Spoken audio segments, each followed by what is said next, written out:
This is part two of two talks that I have given on school budgets in Shrewsbury.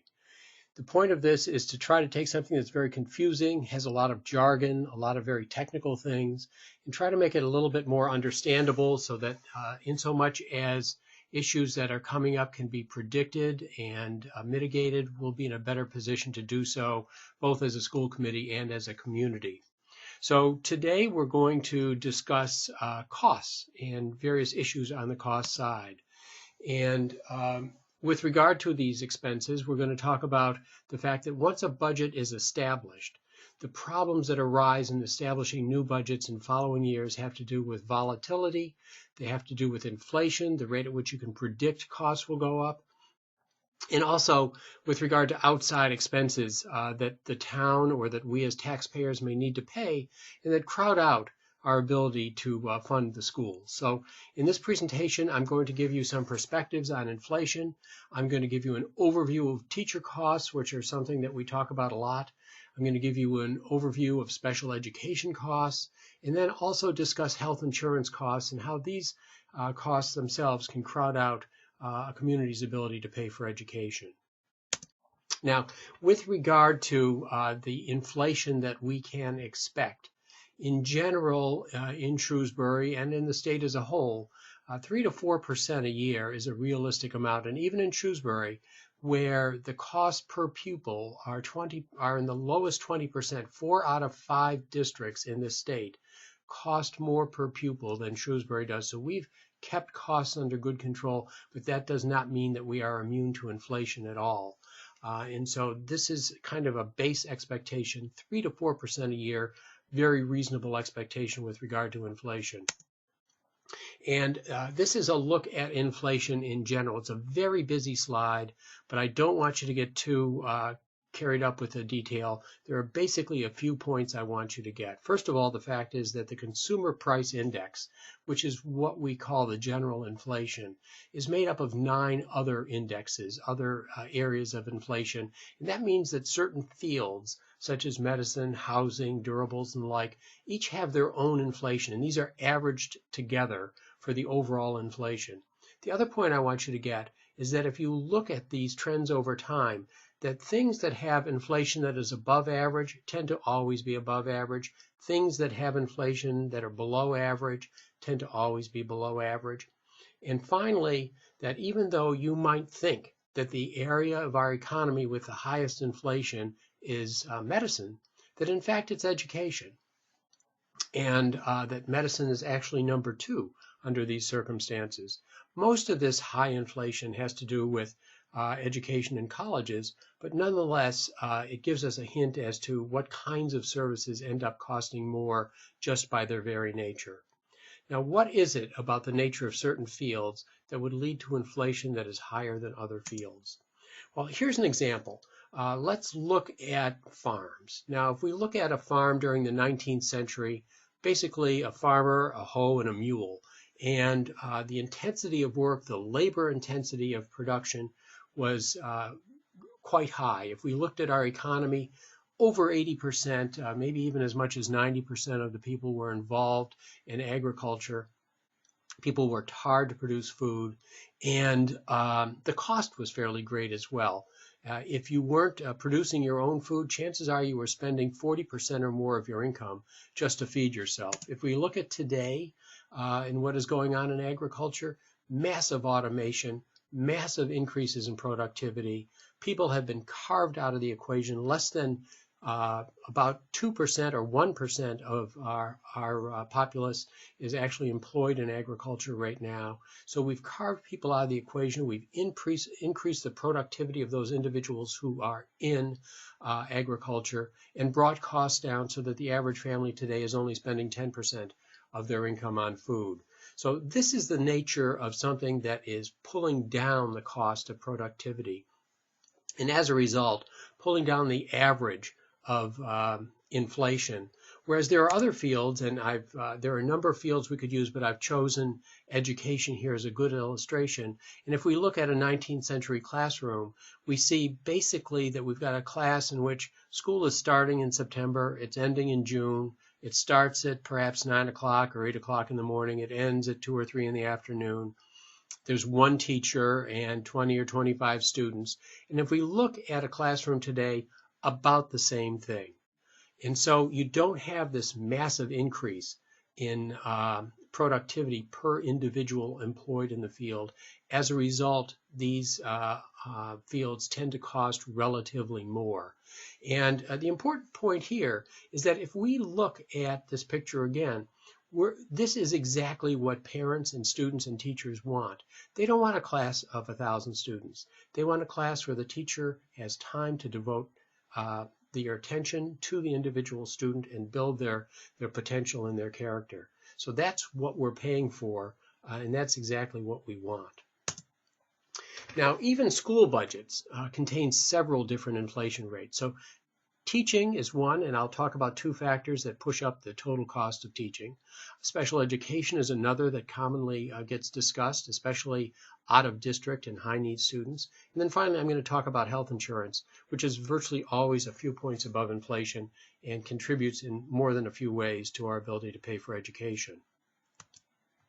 Now, among the teachers in Shrewsbury, teachers make up 45% of our operating budget. Over 80% of our operating budget is people.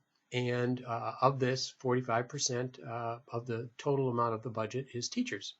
And the cost we spend, the cost of teachers, depends upon the individual teacher's salary as well as the number of teachers that we have. So both of those variables figure into how much money we spend on teachers. The salary in Shrewsbury consists of 13 steps. So when a teacher begins, they're at step 1, and it's not until they have been in our system for 13 years that they reach a mature salary. And the first step, the beginning of their salary with us, is about half of the peak. So that is one factor that comes into the equation. The second are referred to as tracks, and these are areas that are dependent upon the education of the teacher. We hire teachers often with a bachelor's degree. We do require that they eventually attain a master's degree, and we also will compensate them a little more if they go beyond their master's degree, up to 60 credits beyond a master's. So their salary is figured both by steps as well as by their education or tracks. And then finally, cost of living, which over the past has generally been about 2% a year. Over the long run, I would say that the cost of living increases in Shrewsbury have closely tracked the Social Security cost of living increases that have occurred over the past 10 or 15 years. So even though the ways that they are calculated are different, in that Social Security will increase the cost of living based on the previous year's documented inflation, and in negotiating contracts we have to give a best guess as to the 3 years going forward and to what inflation will be. Even though those processes differ, they have matched each other very, very closely. Now, if we have a population of teachers that are all at their mature salary, then in general what this means is that the total teacher salaries will go up by about 2% a year. However, if we have a population of teachers that are all new, then these teachers are advancing on their steps, they're increasing their education, and so the inflation rate over a period of about 13 years will go up by about 7% a year.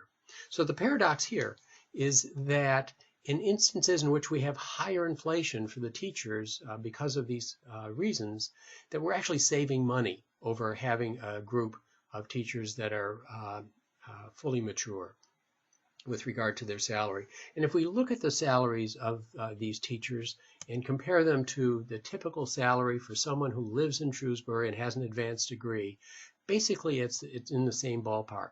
If we look at the mix of teachers that we have, right now about 50% of our teachers are at step 13, they're at the mature salary. And of those 50% of teachers, a total of about 20% of the total teachers are at the very highest education category. Most of the teachers have opted to get the master's degree and go a little beyond that. So even though the green line is at the very highest point on this graphic, Most of the teachers who are at the top step are not at that highest green line. There are a few clicks below that. Now, because of changes in the mix of teachers within Shrewsbury, what we know is that we have spent a total of 17% more on teachers in the past 5 years. But if we drill down a little bit on this, we see that the average teacher salary over the past 5 years has only increased 4% over 5 years. This is because we've brought new teachers into the system as a result of the override we passed some time ago. Yet the total number of teachers has increased by 13%. So if we're asking ourselves, what did we get for that 17% increase? The answer is we got 13% more teachers over 5 years, which is precisely what the town was asking for when an override was passed several years ago. We wanted to bring the class size down and bring more teachers into the district. Now let's talk a little bit about special education. Important to know that the scope of special education is quite broad. It goes from a minor learning disability or perhaps a need for speech therapy up to out-of-district residential care with a student who requires essentially 24/7 care in a residential unit. So quite a large scope. It's also a long time span.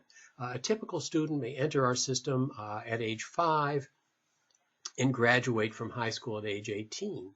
But with the high needs special education students, they come into our system at age 3, and they remain under our care until age 22 if required. So we take care of them for a longer period of time during their life.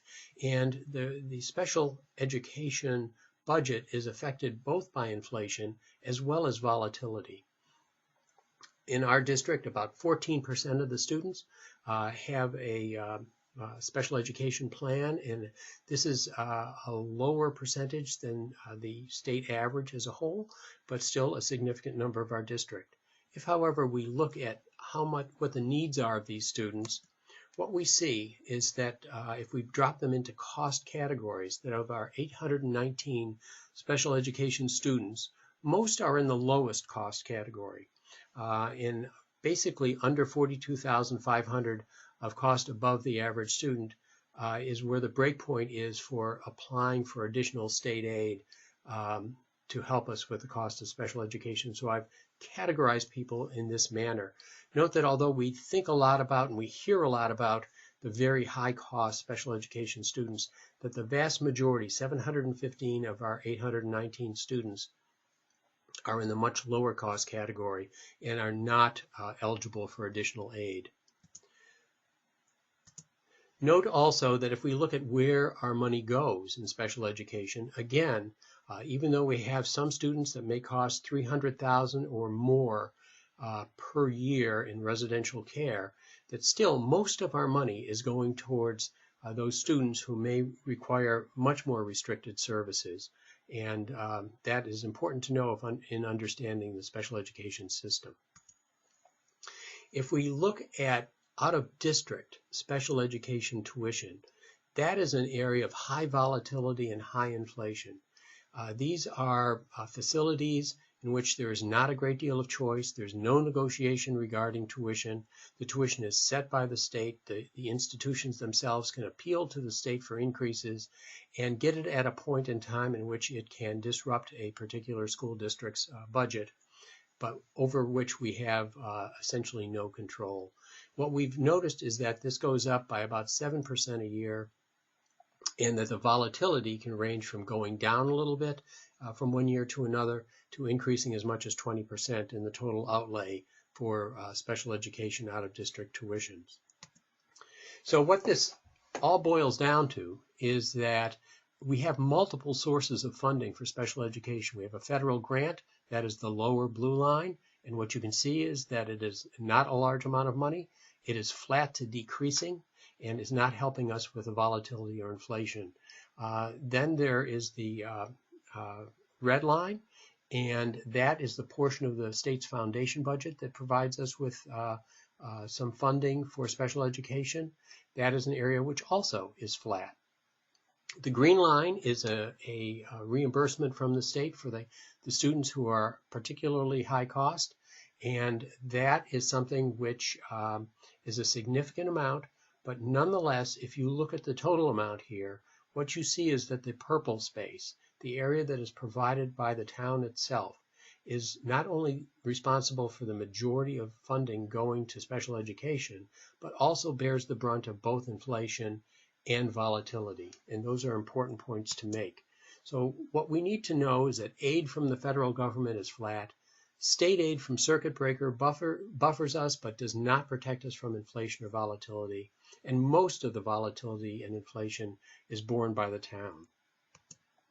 Now, finally, I'm going to discuss healthcare insurance for you. And the issue is, why is this important if it's not part of the town appropriated budget? You see, Shrewsbury pays for all of the health insurance for all town employees in one line in its budget, and this is not part of the town appropriated school budget. Yet, school teachers and other school district employees are responsible for 90% of the expenditures for health insurance. Health insurance is the second highest line item in our budget next to schools. If we look at how much we spend on health insurance, we spend more on health insurance than we do on police and fire put together.